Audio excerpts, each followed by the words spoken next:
There's a dead woman's photograph on your desk and a half-eaten ham sandwich going stale next to it. This is Tuesday. This is your life. Her name was Maya Calloway, 36, third-grade teacher. Found inside her apartment bathroom, submerged in a tub of ice-cold water, arms laid across the porcelain edge like someone had carefully tucked her in for the last time. No signs of forced entry, no sexual violence, no missing valuables. Nothing taken from the apartment except one single photograph, lifted clean from a wooden frame on her nightstand. Her roommate from college told you it was a picture of Maya laughing with her cat on a fire escape in the rain. She told you this, and then she couldn't speak for 6 minutes. You sat across from her at a kitchen table with your notepad open and your pen still. Because that's what this job actually is. Not car chases, not courtroom speeches. It's sitting in strangers' kitchens, counting seconds while grief swallows them whole. Maya is victim number 3. Victim 1, Jesse Ramirez, 30, licensed veterinary assistant. Found the same way.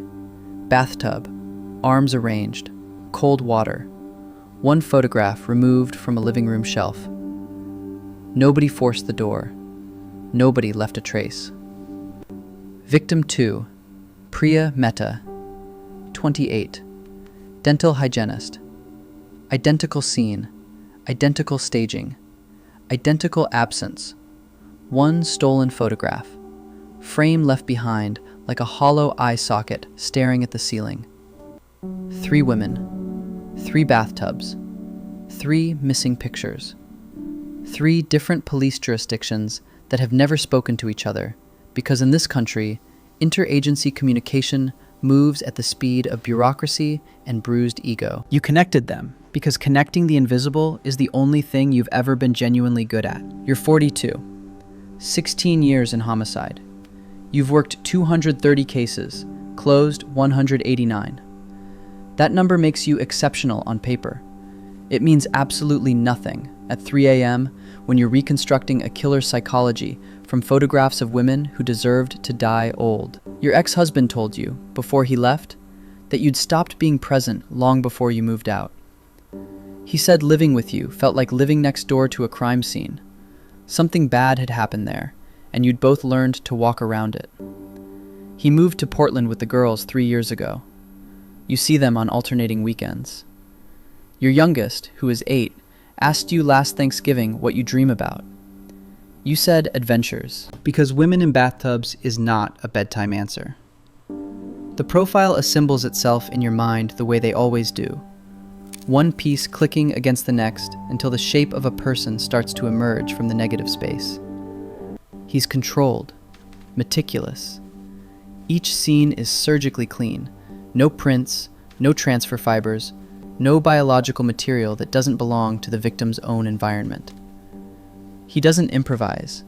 He arrives with everything he needs, including a sedation method that doesn't appear in standard toxicology panels, which means either medical training or access to pharmaceutical-grade compounds.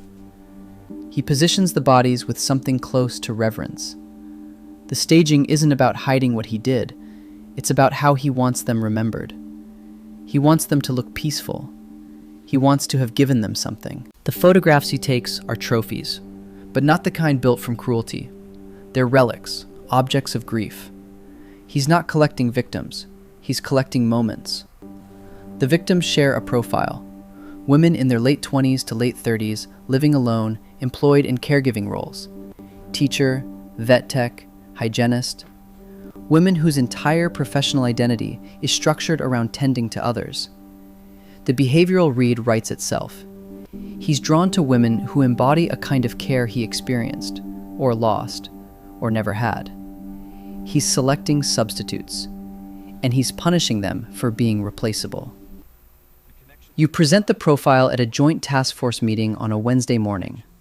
12 detectives from 3 departments in a conference room that smells like burnt coffee and unspoken jurisdictional resentment. White male, likely 30 to 48, above average intelligence. Employed, stable, probably respected. Some background in medicine, veterinary science, or pharmacy. Socially capable. Charming in a quiet, attentive way. Gains access to victims without alarming them, which means he builds trust before he acts. Lives within a commutable radius of all 3 crime scenes. Keeps the stolen photographs somewhere private and revisits them. He has a ritual space, a room or a unit that's his alone. The room is silent when you finish. Someone asks what to do next. You say, "We wait for number 4. It's the worst answer you've ever given. It's the only honest one. Number 4 arrives 7 weeks later. Naomi Torres, 32, pediatric emergency nurse. Same bathroom, same arms, same cold water, same absent photograph. But this time, something is different. There is a partial shoe print on the bathroom tile near the door. Size 11, rubber-soled, consistent with a work or hiking boot. And caught in the drain cover, tangled around a strand of Naomi's hair, is a single dark fiber that doesn't match anything in her apartment. Fiber analysis takes 9 days. It comes back as a synthetic blend used in high-end automotive seat covers. Cross-reference with the shoe impression gives you a probable vehicle type. Mid-size SUV or truck, higher-end trim, not DNA, but direction. You begin geographic profiling. You map all 4 sites, overlay commute corridors, calculate centroid probabilities. The cluster gravitates toward a suburban belt running between 2 interstate exchanges, a stretch of the metro that's residential but transient. The kind of neighborhood where people know their neighbors' cars, but not their names. You build a search perimeter, pull DMV records for white males, 30 to 48, with registered SUVs or trucks, residing or working within the radius, with any documented connection to veterinary or medical fields. Cross-reference against clinic records, hospital affiliations, pharmacy employment. You get 900 names. You start eliminating. Week 6. A name rises above the noise. Elliot Marsh, 39. Pharmaceutical sales representative specializing in veterinary sedation compounds. His sales territory included Jesse Ramirez's clinic. His own dentist, until 18 months ago, practiced at the same office building where Priya Mehta worked. He drives a dark gray 4Runner. You pull his history. Born in Ohio. Mother was a pediatric nurse. Father disappeared before Elliot's 5th birthday. Raised by his mother until she died in a car accident when he was 17. He aged through the foster system. Earned a biology degree on a partial scholarship and a lot of night shifts at a warehouse. Clean record, no flags, no red marks anywhere. Registered for everything. Compliant with everything. Invisible in the way that only the most careful people ever manage to be. On paper, Elliot Marsh is the most unremarkable person alive. The profile said that's exactly what he'd look like. You can't get a warrant from a sales territory overlap and a behavioral model. You need proximity. You need him to put himself near evidence. So you make a choice that you'll either defend in a commendation speech or a disciplinary hearing. And you go in. You find the bar closest to his office building. You go on a Thursday. You take a corner stool and you read the news on your phone, and you order a drink you'll barely touch. You come back the following Thursday, and the one after that. On the 4th Thursday, he sits 2 seats away and says, "You're a regular now." You say, "Cheaper than sitting at home." He smiles. He has a calm face, the kind that seems designed to put people at ease. You recognize it immediately because you've been trained to, and because you've been afraid of faces like that your whole career. Over the following 6 weeks, you occupy the same loose social orbit. Thursday evenings. You talk about nothing. Work, traffic, a TV show neither of you watches past the first episode. He's perceptive. He notices things people mentioned once and don't repeat. That your daughter likes drawing. That you prefer your coffee cold. That you've been reading the same book for 4 months. One night he says, "Some people aren't made to be comfortable. They're made to understand things." You write it in your car in the dark, because it sounds like someone describing themselves, and because it sounds like someone describing you. The charm is completely genuine. That's the part that stays with you. Not the intelligence, not the control, not the precision of what he does. The warmth is real.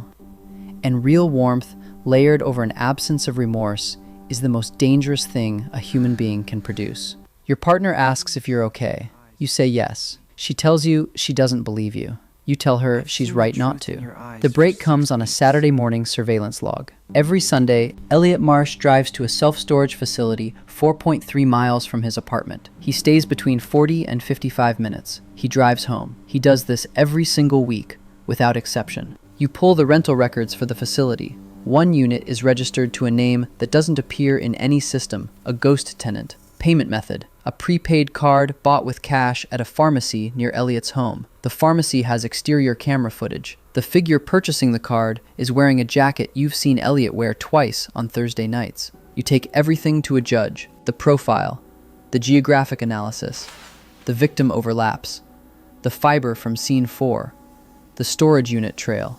The judge signs the warrant for the unit. Not the apartment, the unit.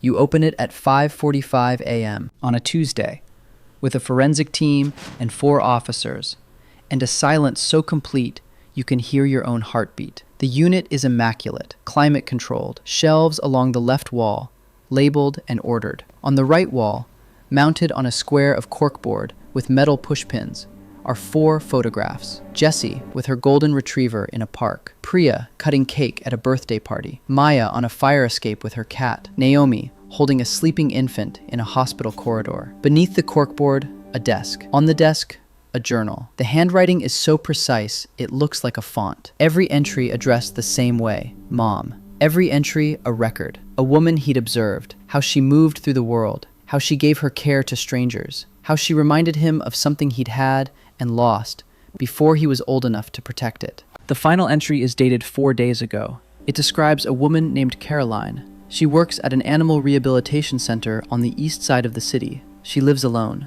He describes her laugh. He describes the way she looks when she thinks nobody is watching. He says she seems like someone who would have been good at loving people. He says she reminds him of her. You arrest Elliot Marsh at 8:50 a.m. outside his office building. He stops walking when he sees you. He doesn't run. He doesn't speak. He looks at you for a long moment with an expression that isn't surprise and isn't anger. It's acknowledgement, like he's been expecting someone to come, like maybe part of him had been hoping they would. I know why you're here, he says. It's all he says. Caroline is located safe. She has no idea who Elliot Marsh is. She doesn't know she was days away from becoming the 5th photograph on a corkboard. You let someone else tell her. You drive to the station and write the report for 6 hours. And when it's done, your hands are steadier than they've been in months. The case goes fast after the arrest. The DNA from scene 4 matches. The journal timestamps align with every location. The Polaroids are irrefutable. He pleads guilty in exchange for no death penalty. 4 consecutive life sentences. No parole. The courtroom is full. Every family is there. Jessie's mother finds you outside the bathroom before the verdict and holds your face in both hands and says, "She mattered to someone. That's what you proved." Not just that he was wrong, that she mattered. You don't know what to do with that. So you nod and say nothing and hold it like something fragile. The department gives you a commendation and 10 days of paid leave. You sleep for most of the first 2. On day 3, you drive to Portland. Your daughters answer the door. Your youngest shows you a drawing she made, a figure in a long coat, standing in front of a big house with all the lights on. "That's you," she says. You turn the lights on. You fold it and put it in your jacket pocket, and don't take it out for a week. But you don't throw it away. Back at your desk on day 11, there's a new file. A woman in a different city, different scene, different details. But the bathtub is the same. The staging is the same. The frame on the nightstand is empty. You close the file. You open it, you close it, you open it again. Because that's what this is. You don't find the work. The work finds you. And once it does, it rebuilds the architecture of your mind so that you see patterns in empty rooms and hear questions in silences.